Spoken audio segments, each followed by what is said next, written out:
ahli di bidang agama Islam agama kita sujud atau di dalamnya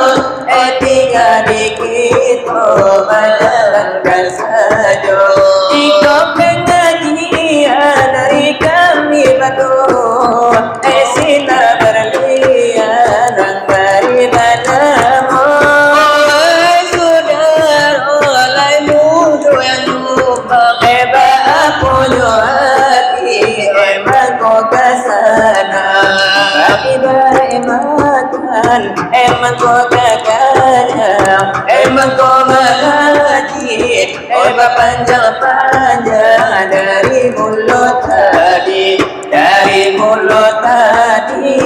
sampai sekarang dari malam dari berganti siang indah keputus bicara matorikan sudah dibilang sudah dihitung buren tulang sampai akan kami patara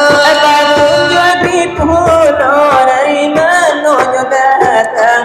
ayo datang jalan pulang hidup dipakai mati ditopang enak kami ramai enak kami siang kami jomari kami jomari datang sungguh begitu